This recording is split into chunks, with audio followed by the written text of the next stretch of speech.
Stay awake, everyone. It's Deep Dive Zone, a Sonic review series for fans of all shapes and sizes. I'm your host, Evan, joined as always by my co-hosts, Lauren and Bruce, and today we have got, as usual, some more Fleabyte Sonic the Comic. And, last week we had some good momentum going with Super Sonic being banished to the Special Zone and a clone of Sonic that was a little weird. And today, we're gonna keep up that momentum the whole way through. We definitely won't be really bored by the end of today. Oh, well. Well, let's not waste any time and get into our first story here, because we are keeping up that momentum in the first story. That is true. This is Heroes and Villains, Kitching and Elson.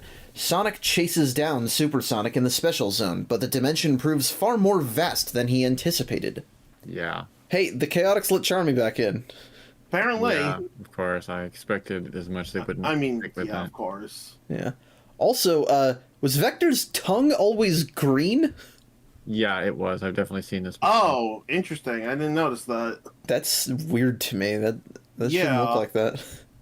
But yes, Sonic comes in through OmniViewer, and Vector's like, why is the OmniViewer doing anything for Sonic? What is your damage, dude? That's kind of weird. It is odd. Because, Sonic made friends with him. Why is Vector so accused? Whatever. Vector is apparently cursed to just always be bad in adaptations. Damn. We're gonna get to see the IDW comics, and apparently he's gonna be somehow entirely different from the games, I guess. I don't know. But yes, Sonic is here because Super Sonic was sent here and is still really, really dangerous. Right, yeah. But upon hearing this, the Chaotix are like, oh, sure, great story, Sonic. Anyway. Great story, we'll deal with that anyway. The complete idiots. No, they seem to not even believe that Super Sonic exists separate from him, honestly. Even then, after a little bit more cajoling from Sonic, they're just like, don't worry about it, Sonic, we'll handle it. Yeah, they really do not take the threat seriously, and I guess, they've never seen Super Sonic, but... No, but they've had trouble with way weaker things. Yeah. Yeah, honestly, the Chaotix seemed to have it together, but maybe it was just, the people that were with them that really always did the work. You know what? Sure. Yeah, it's strange because it has me comparing it to the games, but in, the games at the time, you only had Knuckles Chaotix that game, and in that game they could be basically anything because, that game doesn't really have much of a story. But they do feel almost like the Sonic X Chaotix, where they're just kind of a bunch of wacky doofuses that don't really do anything.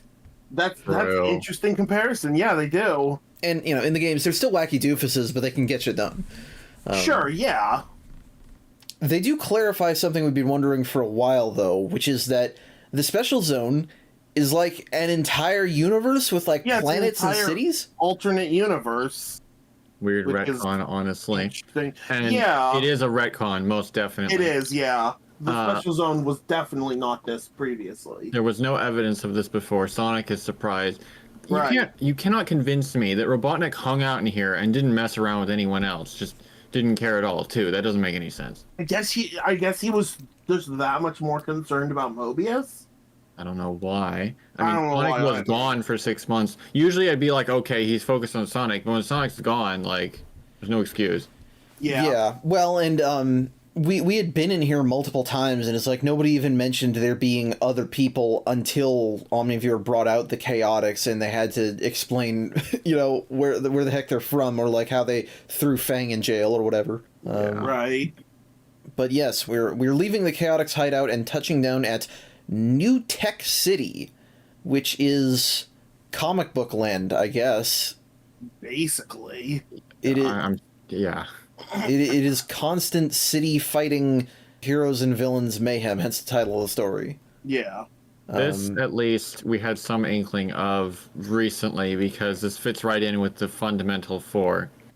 Oh, yeah, true. Yeah, that kind of introduces us to the concept of it's superheroville. Yep. Yeah. And, as soon as they touch down, you have some comic book types having an old school throwdown in the middle of the street. We have the Justice Brigade and the Discriminators going at it. I love the name, the Discriminators. That is so wild.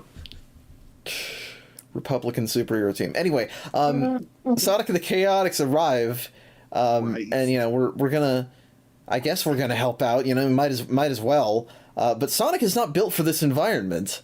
Not really.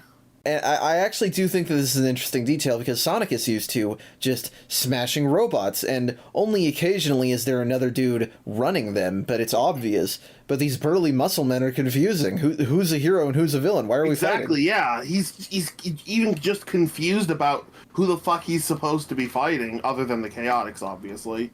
It is somewhat amusing. The Chaotix fit right into this, and they're like, all right, time to do our stuff. Like, apparently they just live like a double life. They go to Mobius and sort things out, and But fight here they're people like in the regular special superheroes? zone. But yeah, here they're like superheroes. Yeah, it's super weird, and To be fair, we did question whether or not the Chaotix were superheroes previously. So I Yeah. guess that does confirm that. well, and what's hilarious is that even as heroes in this zone, they're still kind of misfits. The cops Yeah. show up to arrest everyone, Yeah, including the the Chaotix. Yeah, they're wanted by the cops, which is interesting. Yeah, and It makes sense. In a lot of superhero stories, you can easily justify the heroes also going to jail. That is true. And they I make it clear later on why they're wanted. a lot of superheroes are essentially vigilantes, and vigilantism Yeah. is illegal. Yeah, cops sometimes put up with it, but usually don't. It really depends on the story and depends Yeah. on the cops. I'm not gonna get into the real world police discussion here, but yes, despite being the fastest thing alive, Sonic is the only one who actually gets caught. I guess they just snuck up on him. Well, he says, like, I'm past caring, so I don't think he really put up much of a fight. Oh, He's it's just just like, kind of "What a the fuck fuck it, ever." take me, Well, he's looking for Supersonic anyway, so That's he's like, true. well, maybe I'll learn something. And That is true. It does actually kind of help, actually. It does. It's an interesting plan that does kind of work. Yeah, they toss him in the clink, and he's like, I'm worried about Supersonic. I'm trying to figure out that. I don't really care what you want the Chaotix for or whatever. I'm looking for this guy, and somebody puts up bail for him, Yeah. and it's like, well, who Lord could that be? Sidewinder. Yes, this is he a snake? Creature. What the hell is this guy? He's just a creature. Yeah, he's one of Sonic the Comic's indescribable creature things. Yeah. Yeah, he kind of has a snake thing going on because he has a staff with a snake on it. He has kind of a reptilian appearance. And his name is Sidewinder, but yeah, this guy is some kind of crime lord, I think. Yeah. The police chief implies that he set off a nuke at some point. That was all right. Jesus. I don't know what it is, but I'm instantly charmed by this dude. He's just so odd. And Yeah. the mention of that, his garb, his funny shoes. There is something about him that you're just immediately like, I want to hate you, but I kind of can't. It's We don't the know that yet. creativity of the comic team just makes something fucking weird. Yeah, that's part of it. Also, the Chaotix and Omnivore are useless and somehow can't reach Sonic. Omnivore... Omni once again proving that he's an idiot or useless. An instrument Yeah. for the plot, and the plot means you can't get in right now. Apparently, you can make an energy barrier to just keep the Omnivore out. That hasn't stopped us any previous time. You'd think that one of the villains would have learned to do that. Yeah, you'd think so, but But Sidewinder gets Sonic out of jail to introduce him to his crew of creeps. Yeah, I love how casually he's like, hey, welcome to my team. You're my associates. Everyone get along.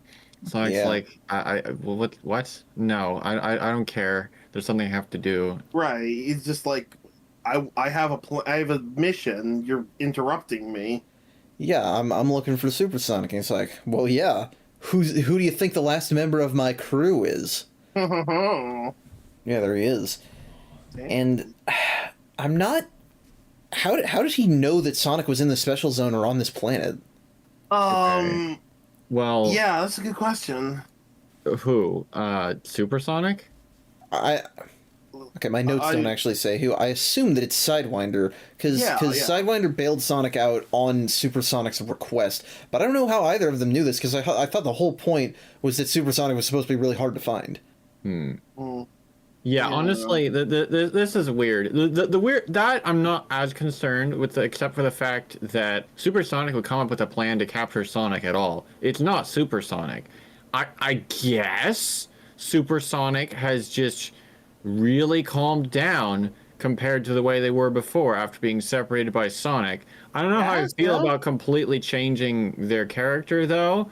It is kind of funny when Sonic's like, he's a monster. All he knows to do is to destroy. And he's like, yeah, you're right. Boom. But still, like, the fact that he could come up with this plan, it's very different than the way he usually operates. It is weird. Yeah. It's too conniving for a guy that mostly just seems to be unsuppressed rage.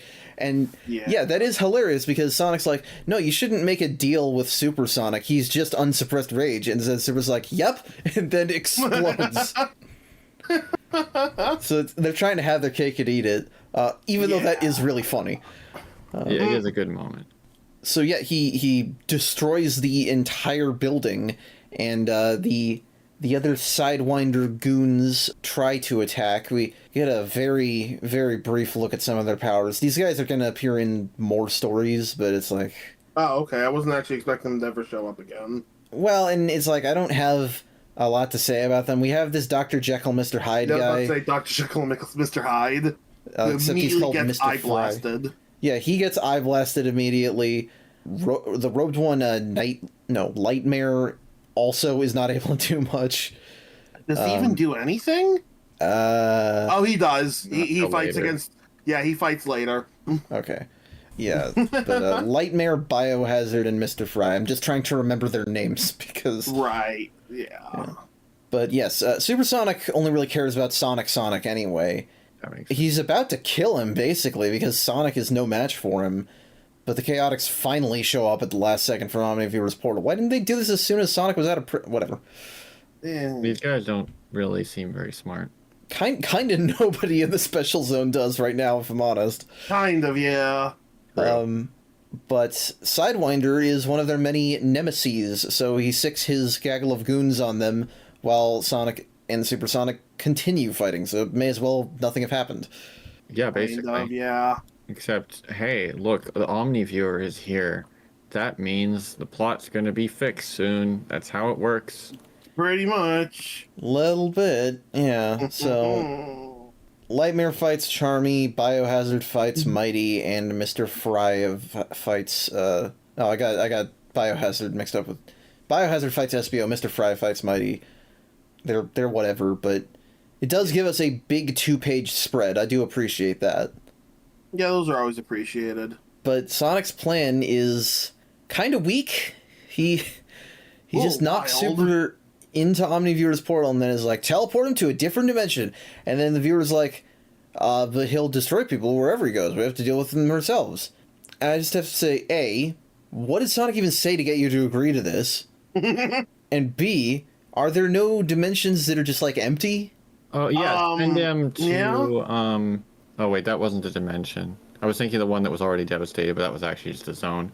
They were gonna make a reference to that Doctor Who episode, but yeah, I guess every universe in existence is populated.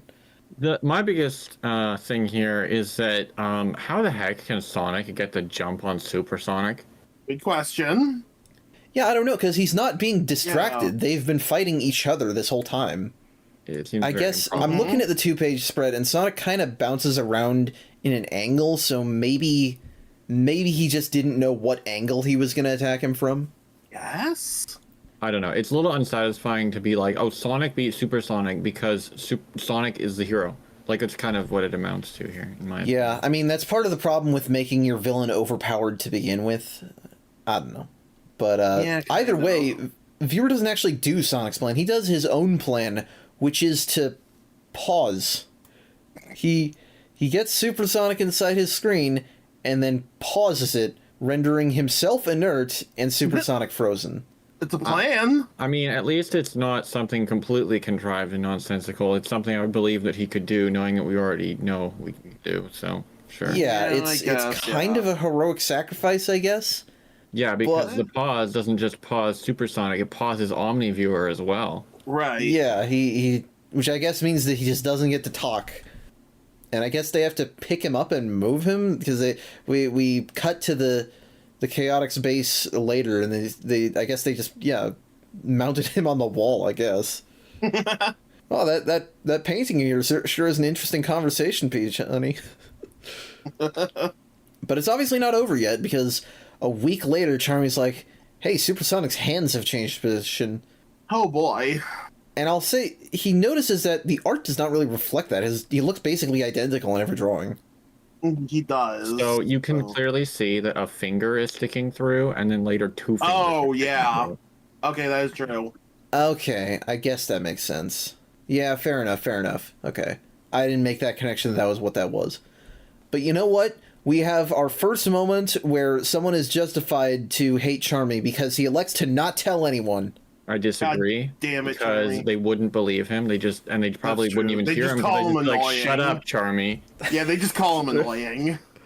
Okay, well, you could at least tell Sonic maybe, but Can't see Sonic without Omniviewer in operation. By the way, how did Sonic get home? hey, yeah, how did Honestly, Sonic can probably get out using a star post if those are inside the... I don't know. Yeah, He's that's the Sonic. thing. He'll figure it out. Yeah. I mean, yeah, but like, I want to know how he figured it out. Yeah, so, weird story. The superhero and villain theming is probably meant to parallel Sonic and Supersonic, but it doesn't really connect to anything. And we don't really have super memorable characters to latch onto. It makes me glad that Sidewinder does come back, because he's kind of nothing in this story. Yeah, that's good. That is good to hear. I expected that with the mention of the nuclear weapon. I was like, okay, they have something for this person. But yeah, the rest of everyone else, well, I mean, I assumed they were setting it up as a setting that they might use sometime later. Yeah, but we're not going to see any more of that tonight. Instead, Knuckles. And you know, nice. Village of the Damned, Kitching and Dobbin. Knuckles takes refuge in a remote village, only to discover it's under the control of a bizarre cult. Mm. And yeah, we tossed out the octopus, or the crab piloting it. But we're still a long way from home. Yeah. I sure hope these ancient documents do something cool. I mean, they'll fix Angel Island's broken systems. It'll become even more mobile and have better shields that actually always work. I don't know. I guess. We find a remote village and a tavern where everyone glares at him. The tavern's name is the Green Man. Is that a reference to something? That is. Oh, yeah, Green Man. Huh, that's interesting. It's a weird name.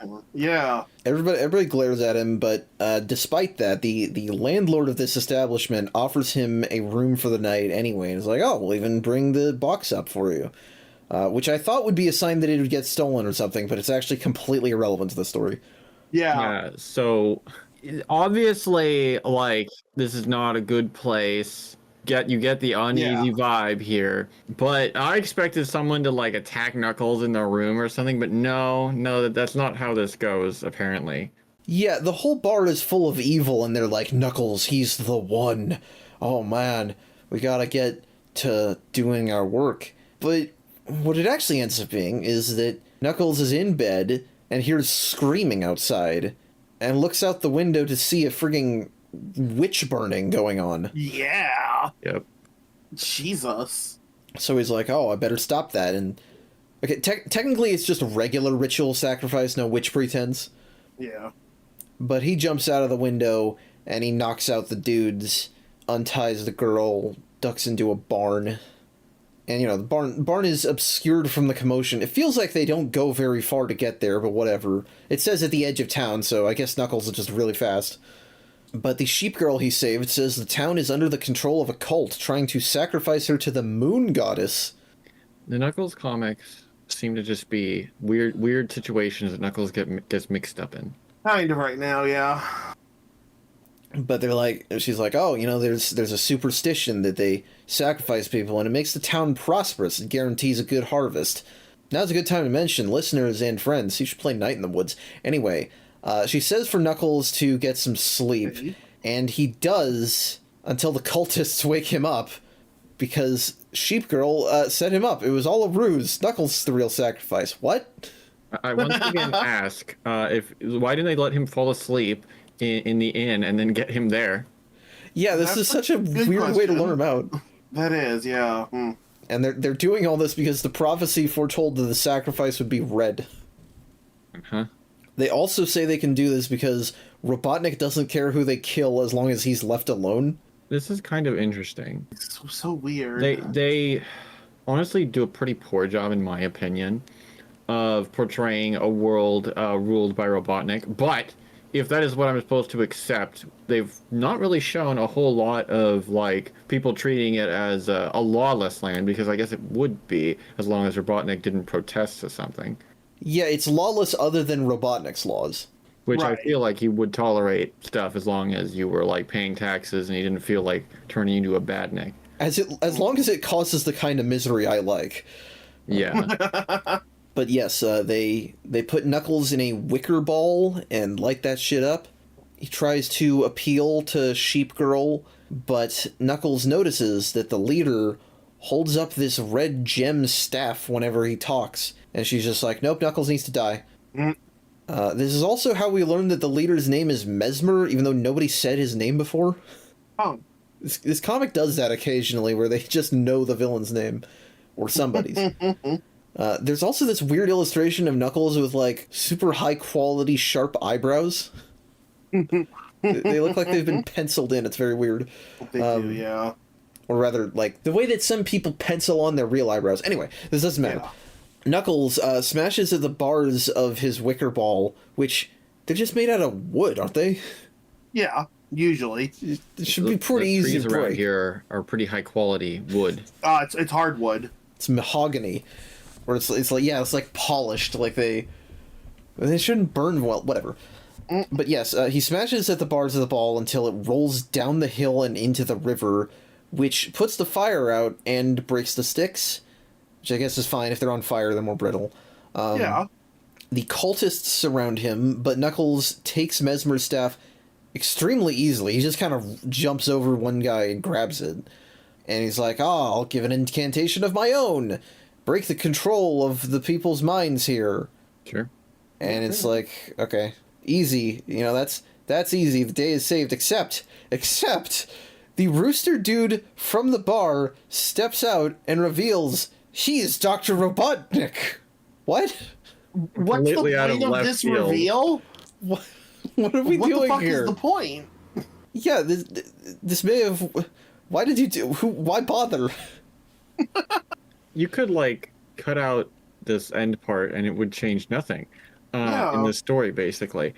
I must say, this is like a Robotnik's most convincing disguise, because they were like, I like looked back and I'm like, was there any indication that it was Robotnik? Nothing I could see. Yeah, let's say I don't think there is. Well, it's because it feels like they just wrote this story with this guy as the villain and then decided it was Robotnik at the last second. And, you know, even his plan is just strange, because, like, he used Mesmer's hypnotism skill, so that part is just a natural part of this, but Robotnik specifically used it to convince these people that they were the cult of a sun goddess. He says sun goddess, even though they said moon goddess before. Yeah. Maybe it got corrupted. I guess as a test to see if he could hypnotize the whole planet. And, I mean... Well, we don't get to know, because Knuckles did this, I guess. It might be another, you know, don't try the same plan twice, whatever. 100%. But, Yeah. the ending is really weird, too, because Knuckles is like, well, it's just me and you now. Your guards aren't here to protect you. And Eggman's like, well, what do you intend to do, Knuckles? As the rule of this planet, you can't send me to prison. I'm perfectly safe unless... Do you plan to kill me?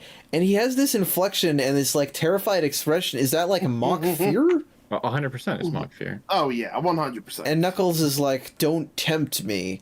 And does he just, is it just a no-kill policy? Is that what we're doing here? I don't understand. Yeah, this is a bizarre ending.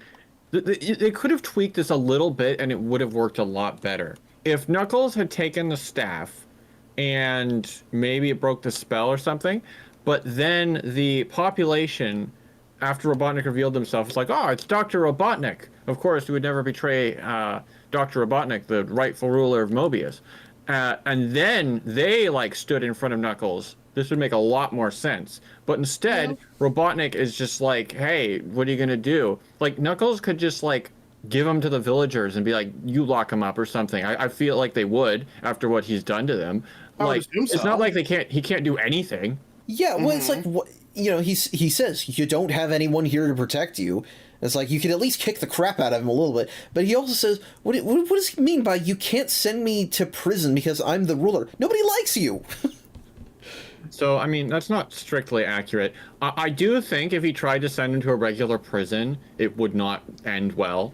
I mean, Probably not. he has people who are loyal to him. Somebody would try to break him out. I don't think that's an excuse to do nothing.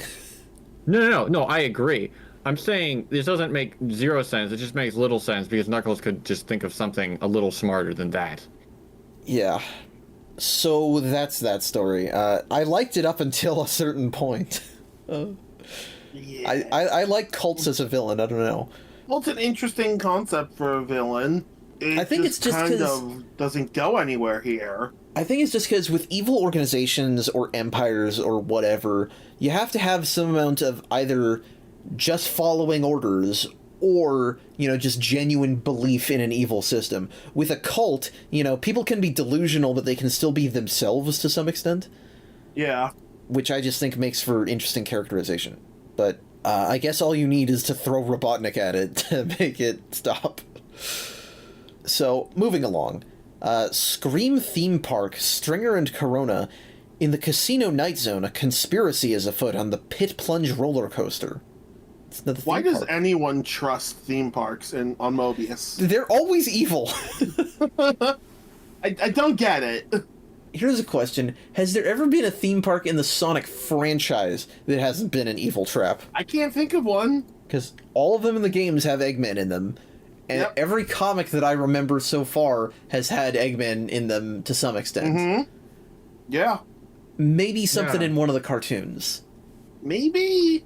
The bizarre thing is they're like, I want to get my mind off the troubles with Dr. Robotnik when there are literally Robotnik decorations there. Yeah. Let's get our troubles off of the troubles of Robotnik. Our minds off the troubles of Robotnik. Now let's go to a Robotnik theme park. Yeah. And we're on the Pit Plunge roller coaster. I feel like that's a scary enough name that you should probably be a little suspicious, but maybe that's just me. And it's a badnik machine, predictably. Yeah. So predictable, in fact, I'm pretty sure that this reptilian man introducing it here, this guy is called Max Gamble. I think he's actually technically introduced in a Tales comic before this. Really? Wait, Yeah, really? but it's just... I think, because I think he's in Tales stories, and I think that the first one that he's in was printed before this one, but the order that we're doing them in makes it a little hard to tell.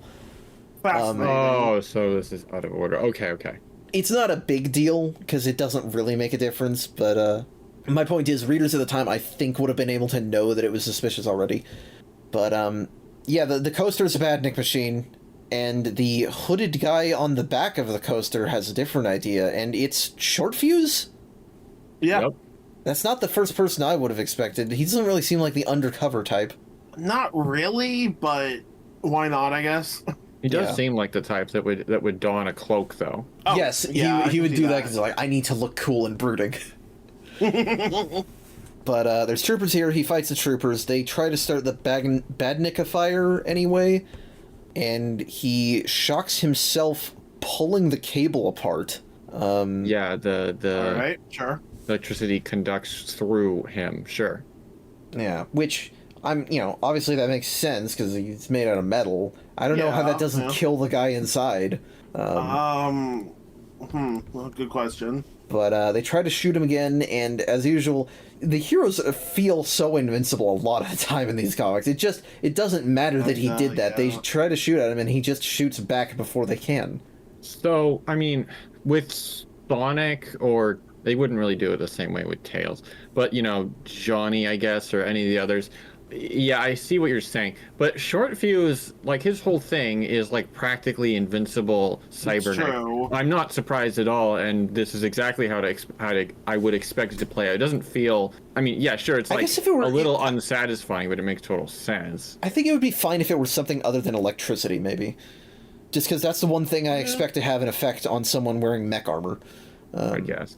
But yeah, Shorty, he lifts everyone off the coaster and chases Max Gamble, who's... This is part of the reason I think he was introduced earlier, is because his name is only given to us in narration at the start, whereas in another Tales comic, I'm pretty sure he outwardly introduces himself. That was my thought. Okay. But he chases Max Gamble out of the zone, even though he will be back. So yeah, kind of a throwaway story. There's a note at the end of the story that says, for more thrills without the danger, visit Sega World. Yeah, so I think that was an actual Sega theme park. Yes. Was it in Sydney, in Australia? I believe so. Was there more than one? I don't even know. I don't think there's more than one. The only thing I remember about Sega World, or that I've heard about Sega World, is that they opened it to compete with some sort of thing Nintendo was doing in Sydney. Okay, interesting. I don't think that was that may not have been the primary reason, but that's what it's. That's one of the things it's known for. It's known for. And see, the thing that I know Sega World for is that disused, crusty statue of Sally that people found a while back. Yes, I remember that. One of the only cases of SatAM characters being used as mascots. Okay, cool. The first was actually in Japan, of course. I have to imagine the SatAM stuff was not in that one. No, I'm guessing it was. There was also one in London. Okay, that would be the one. Which makes sense. Yeah, it makes sense why these comics are mentioning that. Yeah, I mean, fly halfway across the fucking world to Australia, but hey, kids.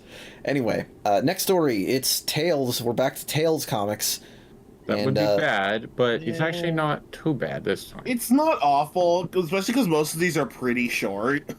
Yeah, these ones are much more kind of what you expect from the regular episodic Sonic comic, starting here with Grounded, Stringer and Corona. Tails gets attacked by a badnik and learns that Brutus's revolution is, or was, happening. This is part of the out of the order thing. Yeah, let's say he's a little out of order. It's okay. It's fine. You know, these stories, even if they happen in parallel to each other, it's not like they have massive effects on each other. Right. But we're in Aquatic Ruin looking for a mysterious new badnik, which I guess is because they're Brutus badniks. It's a big bug. Right. He's like, I can take you on myself, but it uses silly string to jam his ass rotors.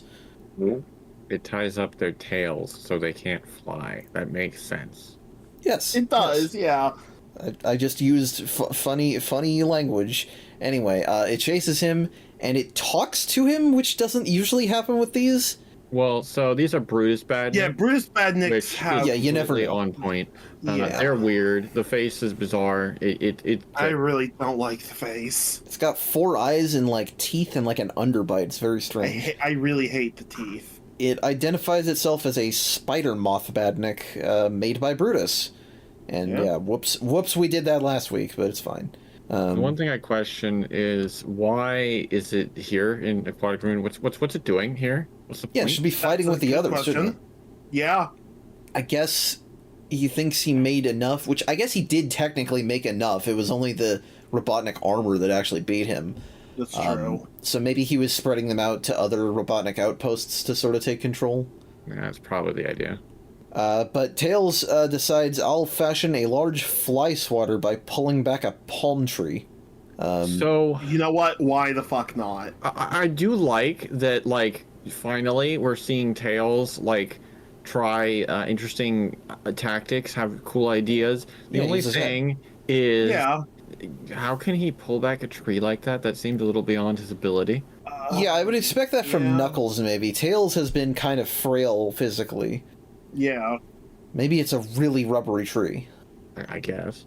It doesn't work in any case. It ends up flinging him into the sky. He slams into the robot and does destroy it, but then falls into the water. This is the kind of accidental victory I prefer, where he was trying to do something, it just doesn't go quite the way he... Right, yeah. Yeah, he kind of did what he intended, but put himself in more danger. Because he gets harassed by a chopper badnik, but it rather conveniently bites through the web on his tails. I would have just had the water dissolve it, maybe, but sure, fine. Yeah. But that means Tails can fly again, and he just leaves. Sucks to be the guy in the chopper badnik. He's got to warn everyone about Brutus's attack. Obviously, we know that didn't work, but if he was successful, that could have been very helpful. That would have been interesting. Yes. Instead, we kind of continue a little bit here into Fleabyte Returns. Oh boy, Stringer and Hadley. On his way through Casino Night, Tails encounters some badniks and an old foe. And yeah, Tails is still trying to get to Metropolis, but there's more badniks. We have Brutus troopers now? I guess that's just part of the squad that Robotnik assigned him? Yeah, so Brutus had regular troopers in Revolution, I believe, as well. Oh, maybe I missed that. But he's attacking people in the name of Brutus, and Tails is like, oh no, and I'll break him. And one of these dudes is an ungrateful prick, because he says, I prefer to be saved by Sonic, but I guess he'll do. Yeah, some people are ridiculously rude to Tails for some reason. I hate it. How about you get saved and you'll fucking like it? Anyway, here's Fleabyte. He's just around. He lost all of his money gambling. In character? Yeah. Weren't the machines here only supposed to pay out now that Sonic and Porker fixed him? He's just that bad. You lost money on a game you can't lose. Yeah. But he sees Tails and like, oh shit, it's Tails. I'll tie you up in a net. Brutus will give me a reward for that, right? No. No, of course not. They don't even consider it. It's not like this is the thing is it's not even like I made a deal with Robotnik and he betrayed me. It's hey, maybe they'll give me money for this. Oh no. Yep, like I said, in character. Oh yeah, Fleabyte is stupid, and I have no problem with that. I mean, I have a little bit of problem. I get it. He's kind of funny. I do like his plea where he's like, wait, I have a robot arm. That means I don't count as a regular living being, right?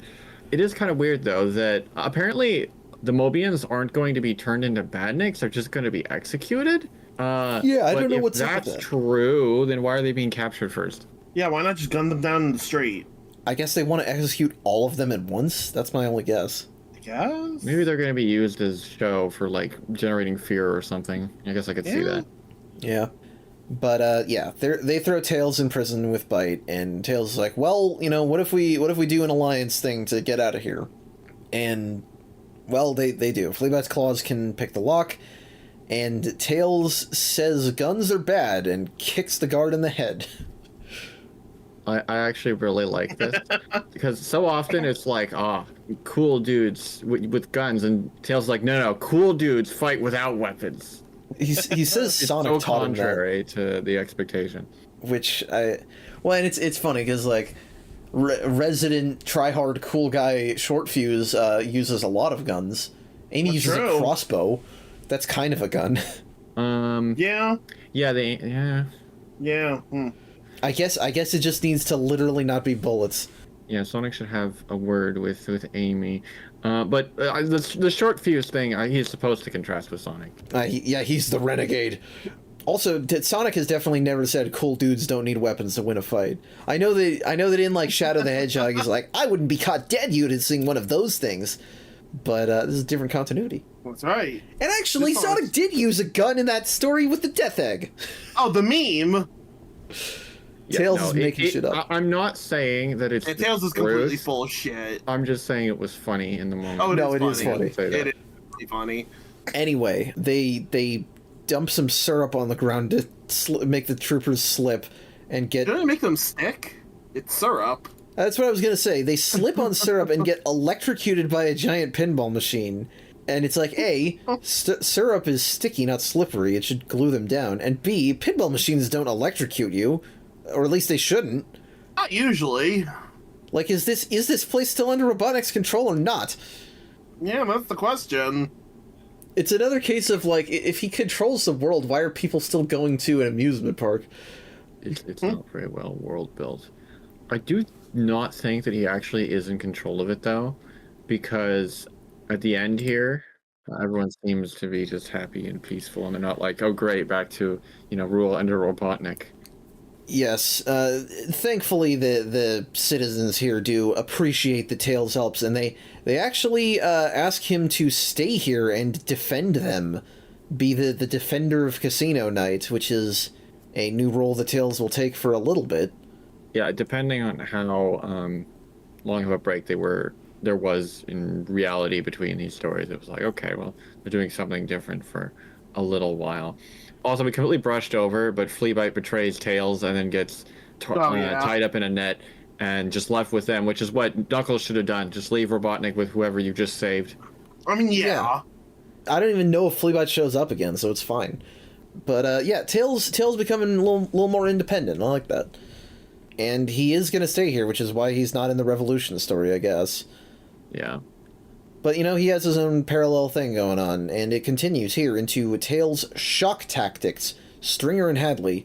In Casino Night Zone, Tails defends the citizens from badniks, but casino mogul Max Gamble is less than impressed, and this is why I think, because if the Revolution story was going on right at the same time as the other one, and this one was, like, right after, then that's why I think this might have come before the other one earlier today. That makes total sense, you're right. So he's fighting some Cyclops badniks. Yeah, they have some odd badnik designs every now and then. I mean, if these are Brutus badniks, that makes sense. I don't know. Yeah. Gray Brutus badniks. I think that. Yeah, I think so. But Tails is cool now, so he can just beat all these enemies on his own. He's growing up. Hell yeah. But Max Gamble, looking extremely way more sinister than in that other story. Yeah, the contrast in art styles. To be honest, I didn't even realize it was the same character.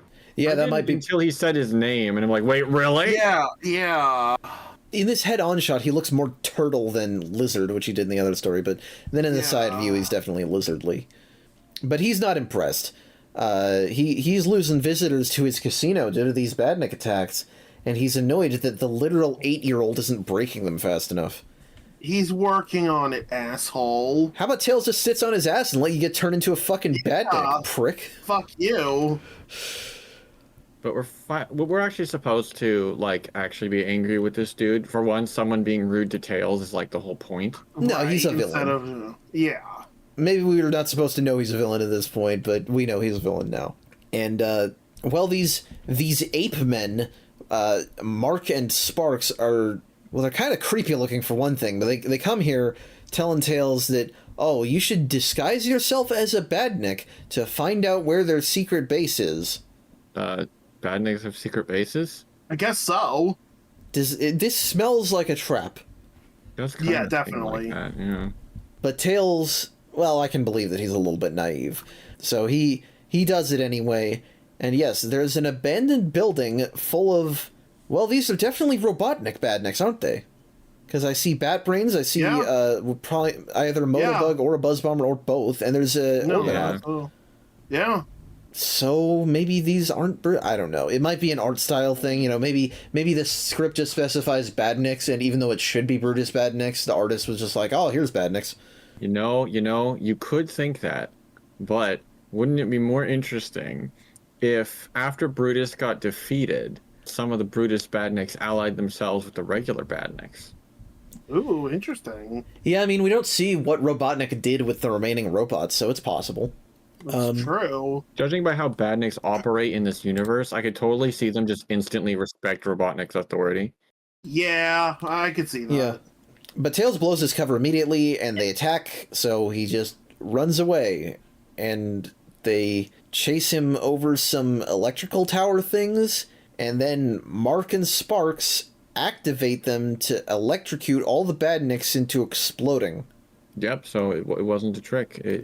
Everything works out fine in the end. Yes, Tails even says it works, implying that this was all part of the plan, so I guess he blew his cover on purpose? To be honest, I guess so. These guys' names are Mark and Sparks, and they're electrical dudes, which made me think that there was going to be like a Marxio Brothers reveal, like they'd take off the ape heads and reveal like, oh, you know, we're these guys. But that would have been interesting. That would have been interesting. The problem is there should have been like 3 of them in that case. Yeah, but Max Gamble is still annoyed because doing this took power from his casino. Oh no. God.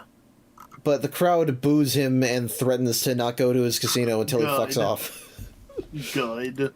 Tails looks so happy as he's waving at Gamble running away. Yeah. So I guess this is what prompted him to get into badnik work in the other story. Yeah, I guess so. Yeah. But, good on you, Tails.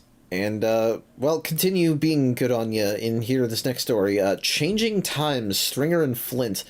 In Echo City Zone, I like that one. 9 out of 10, maybe? I do like the name, Yeah. I'm Yeah. not sure why it's called that, but it's a good name. Yes. In Echo City Zone, Tails is sent flying backwards looking for a way to save the town from a powerful weapon. You like that? You like a little joke? Anyway, Tails is watching a tank destroy a city and not helping. And it's drawn at a 45-degree tilt for some reason. Oh yeah, you got to get the Dutch angle. He looks so angry that it's like, oh, are we thinking the Tails has gone bad? But the rest of the story is in flashback to explain why. And well, we're getting to the city and it's already destroyed. Is the thing. Damn. So, dude, you fucked up, man. Except, no, he gets struck by lightning, or almost gets struck by lightning. It looks like it misses him, but he says, "Ow." Yeah. So I mean, the heat would still be a lot. yeah. True. So he falls on the ground, wakes up, and finds a bunch of guys talking and running backwards. The writers messed it up, and war is not spelled Yes. backwards Okay, in one of the yes. speech bubbles. Very interesting. Yeah, because that guy's not saying machine destroyed raw. When I was trying to read that, I kept reading it as raw and was really confused. That's a raw machine. Raw machine destroyed everything. Yeah, it's war machine. But yes, Tails is moving backwards through time. Or maybe time itself is moving backwards? I guess it would have to be time itself moving backwards, given the ending. Yeah. But that's how we get to the shot from the start, is the Tails looks at the tank as it's moving backwards, and that's why he's not stopping it. It was a Right. completely deceptive opening. Yeah, of course. I Yeah. thought it was going to be like Tails is hypnotized or it's an evil clone or something. No, it's not even that. Yeah. And well, Tails doesn't really have to do anything, is the thing. Not for most of this. He just waits until the town is undestroyed and then flies into the tank and it explodes and he's back to normal. What a Tails- marvelous discovery Tails has made, though. Because when an object traveling back in time hits an object traveling forwards in time, this is what happens. It results in an explosion, and the object traveling backwards in time returns back to normal time. You know, he's always here with these insightful observations, just like how clones turn into stars when they die. Yeah. Very, very convenient. But you know, at least Fishbowl Headman and weirdly handsome Giraffe are happy. Yeah, just kind of an odd, not much of anything story. Yeah, unrefined concept with too few pages. But you know what? At least it's better than ruining an established villain. Well, let's talk about this one, because I don't know that I completely agree with what you're implying there. Alright, this is mystery villain Stringer and Hadley. Tails is pursued by a badnik that seems to know him personally. And we're in the Grim Zone, which should give you a hint as to who it is. Yeah, But, I figured it out pretty quickly. Yes, we're attacked by a big robot shouting about revenge. And, well, Tails is fighting, but not having a good time. They keep shouting at Tails, and they're like, "Oh, you and your friends made me what I am, you bastard." And then Tails is like, "Well, no, Robotnik made you a badnik." And they're like, "Oh, Robotnik only badnicked me to make me strong enough to beat you. Rah." Okay. Yeah, when that was what their retort was, I was like, oh, okay, I know exactly. There's absolutely zero doubt in my mind who this is. Mhm. Yeah, Tails runs away, keeps trying to think of who it could be. I don't necessarily blame Tails for not knowing. Yeah, that's fair. No, that's fine. He can't do much, but he baits out a shot on this tower and lets it collapse on the villain, which breaks her headpiece to reveal it's Metamorphia, who is sad and gray now. Yeah, I didn't notice that. That's kind of a nice touch. Yeah, so I realized it, but after the confirmation was there, I was like, wow, it's actually insane that Robotnik went through with turning him into a badnik, because that was such a hurtful move on his part. And then the fact that Metamorphia is actually happy with it, I'm like, gosh, it just gets worse and worse. See, But yes, this does take a turn that I didn't expect again in a moment here. Yeah, so everything up to this point I like, you know, because we were talking about, like, did he remove her powers? Did he actually go through with the Badnik thing? And he did, and that's kind of tragic and screwed up. And the fact that she's still loyal to him after that is crazy, and I like that. The problem is, that should be the start, the middle point of your story. It shouldn't be the ending. Because the problem with all of this is that, like, she failed him over and over again, and she's failed him so many times, and then in this last page, we just close out all of that. She just becomes disillusioned with him, kind of arbitrarily, just because it's been one failure too many, I guess. And then... I mean, everyone has a breaking point. I don't find it unbelievable after getting, like, crushed by rubble, beaten down, and after everything that's happened, you know, the emotions eventually boil over from sadness to rage. So yes, I get that. The problem is we've had so little of the way that her character is, and I was really intrigued by the way that her character was, and now we're just rushing to the conclusion. Many stories are rushed. It's true. They should have done this in a bit more pages.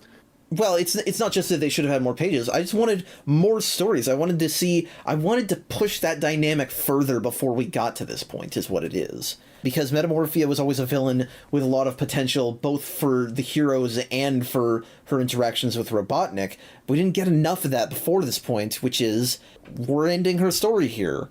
She's not supposed to have the shapeshifting power, but this is one final change for the better, says Tails. She shapeshifts involuntarily, and now kind of looks like the bear girl she was in her first appearance, but with no eyes. That. That's a nice touch. That's an interesting touch, yeah. I wish she looked a little bit better, but... Hey, don't criticize them for their appearance. I like that they can shapeshift, even though their powers were supposedly taken away. Because this neatly, at least in my mind, explains that, no, it was an inherent thing, and you can't take it away. The way I see it in my head, Grimer may have done something to, like, dampen it so that it wasn't as easy, but, like, in a moment like this, it can still come out, because it is inherently part of Metamorphia. You can't just remove that. Right. So I get that it could happen again here in a moment like this, an extreme situation, if you will.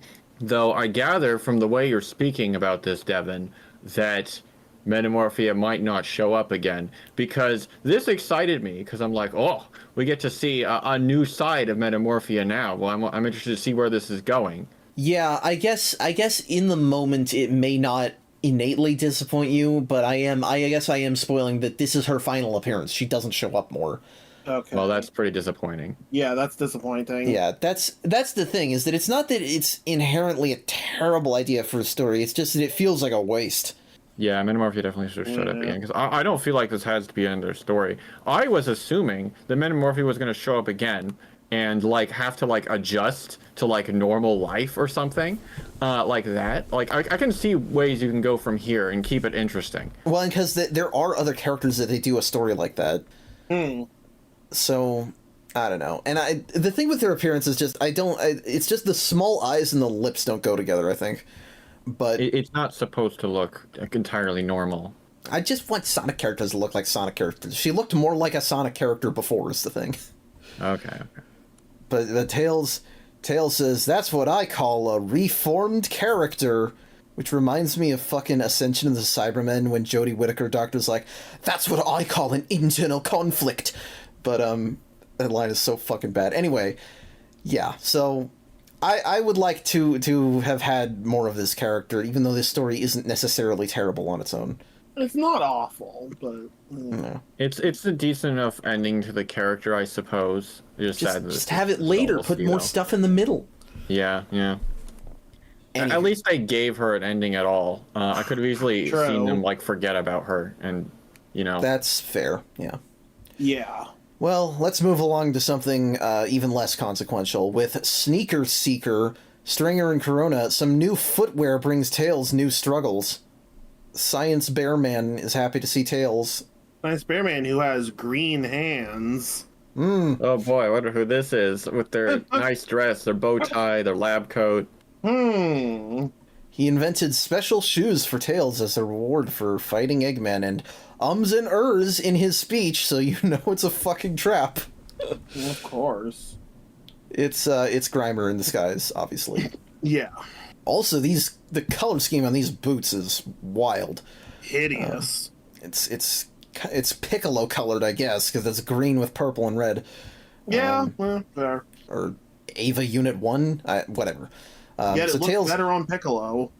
Tails struts through town, and everyone's like, wow, that guy's shoes are cool. Even cooler than Sonic's. No, they're not. No, they're fucking not. That's funny. So, Grimer says, hey, those sneakers are more attractive than you think for a fool. Did either of you think, oh, so these sneakers are like hypnotic or something? Because that's what I thought was going on here. I thought they were going to be magnets. Yeah. Which made sense too. Which I guess they kind of are in a way, because I guess, yeah.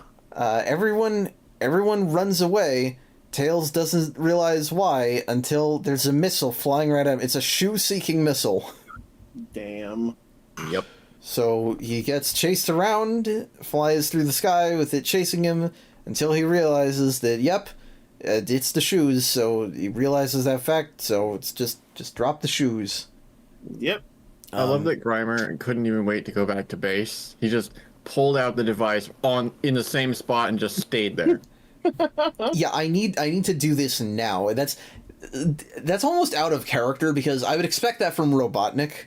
Sure. Okay, but at least Grimer has the foresight to self-destruct the missile so it doesn't just blow him up. Because I could see that just blowing up Robotnik and he's fine because cartoon logic. Yeah, like Adventures of Sonic moment. Yeah. Grimer has a little more dignity. He's he's well dressed. He has more dignity. In some ways, he's smarter and he's more forward thinking. He's a precursor to Agent Stone. God. But he's not. Yes. He's not nearly as ruggedly handsome as Lee Majo. But anyway, Fair. yes, he self-destructs the missile, keeps himself safe. Tails goes back to his old shoes, and the trendy teens say that he sucks now. It's like, wow, he could never have been that cool to wear those shoes. Why do you? Fuck Tails, I guess. God. At least the story isn't like being insulting to Tails, though. No, not particularly. Yes, it's just very silly. This is a very early series feeling story. But I don't know, it's kind of fun. Let's close things off. It's like I implied that we were going to be bored at the beginning, and it hasn't been that bad, actually. Some of these have been okay. Yeah. The fact that It could have been a lot worse. the fact that the casino night ones were all connected definitely helped. Yeah, that was definitely nice. But we're closing things off here with Trooper Trouble, Stringer and Flint. Tails helps a local community out with their tax problems, but discovers the trooper collecting the money isn't all he seems. Oh boy, it's time for taxes. Yep, we're overtaxing the furry community. This one is weird, though, because this Trooper Badnik is weird, that is to say, because he takes money from George and Mildred here. We make sure to know that this old couple's name is George and Mildred, but he's like kind of a weird doofus. Yeah. He ums and ers through his speech, so you know something's up. Every time. It's a trick. Every time someone stammers. Ugh. There is an abundance of hints that this trooper is off a little bit. But it's funny, the very first one, where the dude's like, this isn't fair, we pay our taxes and you come for more taxes. I was like, yeah, that seems exactly like what troopers would do. Yeah, I don't think that's necessarily a hint. Maybe the troopers all do come for the right. I don't know. Maybe they're programmed to. I have to imagine they'd be programmed to overtax them, because that seems like something Eggman would do. Yeah. But Tails shows up, and Trooper here has a thought balloon saying, I hadn't bargained on this, which having a thought balloon at all, I guess, is evidence that he's a little off. But he also just runs away. Dropping the money and everything. Yeah, which I wonder if Tails gave that back before he chased him. I mean, it looks like he's just kind of outside their house, so... Yeah, he's not that far. They could have gotten it back. Yeah, they're probably looking out the window. So he runs into another troop of badniks, and this one's led by, like, a fat one. I don't know why they have different builds. I don't know, but I like it. I appreciate that they're having fun with the trooper designs, because it does make them look a lot more... He's also got, like, Yeah. I don't know if this is, like, a monocle on his eye. He's got, like, a lens on his head. I think it's supposed to look like a monocle, although I don't know how that works being a trooper, but again, I liked that he looks a little different. Yeah. But he tries to run from them too, but runs right into Tails, who catches him and breaks his head only to reveal that he's a dude in there. This is Clive the donkey, the village wimp that exists for some reason. Oh boy. Do we have village wimps? Is that a thing in real life or anything? I hope so. I don't know. I don't feel good about my chances if that's a thing that exists. When Tails first bursts through the disguise, he's like, "What? I thought only badniks had people inside of them, not robot troopers."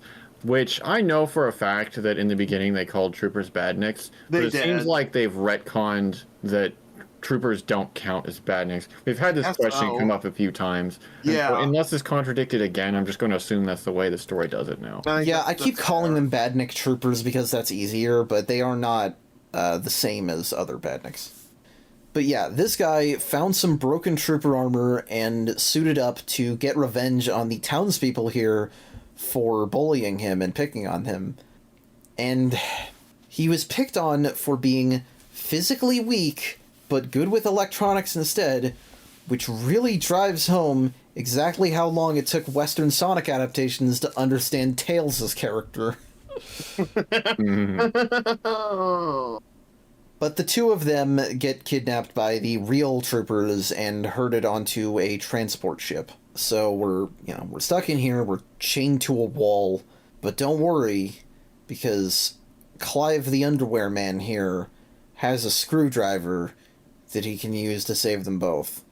And by save them both, I mean get them both almost killed, because unscrewing the thing keeping them chained up also disables the shuttle's engines and they're going to die. Yeah, I believe that a Robotnik design like this is definitely a Robotnik design, not a Grimer design, would be very flawed. Well, I don't know. He doesn't care about the troopers' lives, so maybe it makes sense that it kills you on purpose if you try to escape. Sure, why not? I see that too. I really like that as the craft is crashing, we have a tilted panel overlaid over the crash. Yeah, we gotta get more Dutch angles in here. Except I guess I don't know if it counts as a Dutch angle if you just literally rotate the frame. Whatever. But yes, Tails and Clive fly out as one of the troopers ejects and shoots at them from his parachute. So that guy's like really dedicated. But they just rip the cloth and he gets smashed on the ground. So Clive promises to give back the money, and Tails tells stories of his heroism in this fight to get the people of the town to like him again. I find it a little unbelievable that they wouldn't be mad and they'd be like, "Oh wow, what a great guy," just instantly warm up to him. But it's got to have an happy ending, so okay. Yeah, I feel like a scared straight thing would work better here. Like maybe they both dress up as troopers, or like Tails wears a trooper's armor and they fake Clive beating him or something. Sure, I guess. Just something to threaten the population. Anyway, yeah, pretty standard story. I don't really have anything wrong with this, but I don't have a ton to say about it. Yeah, that's fine. Yeah, I mean, and that's the last one for the night. And yeah, fair enough. You know what? Those Tales stories weren't as bad as I thought they might be. I think I'm defining them by what some of the later Tales stories give me, which is a lot of fucking repetitive action. But this didn't have that. They're not bad. Some of them are pretty alright. A lot of them are just not a whole lot, which is fine as long as it's not super dull and not completely dunking on Tails. It's nice to just not be dunking on Tails. Yeah, that's true.